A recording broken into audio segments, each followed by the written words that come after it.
Hi, this is Tim of the 1916 Company. Welcome and thanks for logging on. If you love this watch, email me, Team Mosso at the 1916company.com for purchase pricing and availability questions concerning this watch.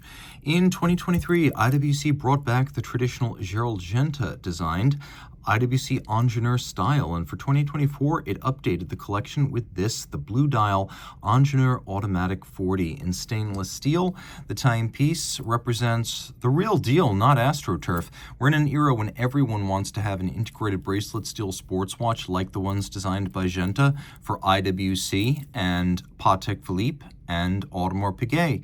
The thing is, for many years, IWC, starting about in 2016, went away from the Genta style as the industry was moving back towards it. We saw a lot of 50s and 60s inspired ingenieurs, and it wasn't really until 23 with the return of the Ingenieur Automatic 40 that the legitimate heir to the 1976 IWC reference 1832 actually landed.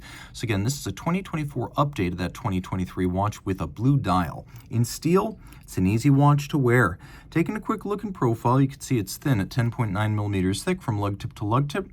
If we're including just the case, it's 45.7. If we include the first link on each side, the more representative distance across the wrist is 49.5.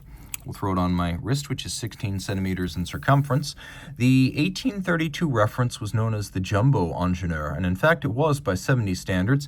Today, this feels almost more like a mid-size. Easy to wear on a small wrist. I can envision this wearing well on a wrist as small as 14 centimeters circumference, and it fits my 16 centimeter wrist well. Although it's true that the movement inside can also be found for a fraction of the price in, say, a Baume & Mercier, it's the bracelet, the case, and the dial that make this watch feel like it's worth its price. Solidity, but also attention to detail. You can see these polished facets. You can see how the center links rise above the flanking links.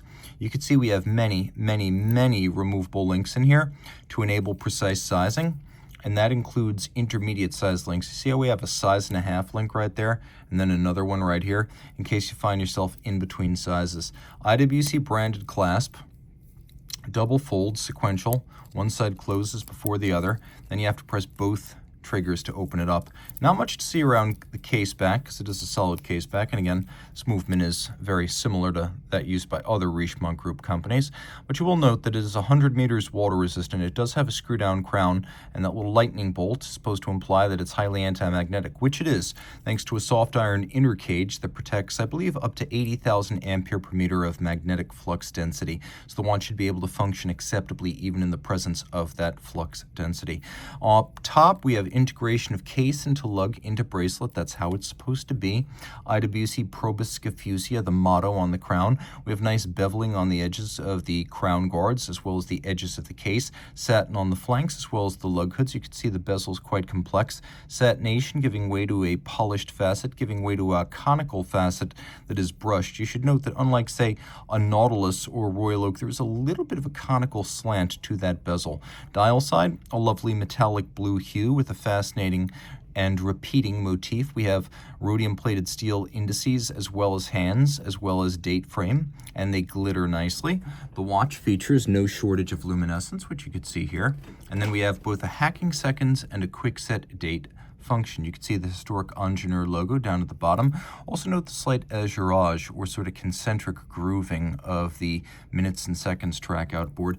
Now what's inside IWC calls the 32111. Now of course this is a Valfleurier design movement that's used by other Richemont Group companies. IWC does claim to make the movement themselves, which is a credible claim. They do have a large movement manufacturer. They certainly have the capacity. They did not develop this movement.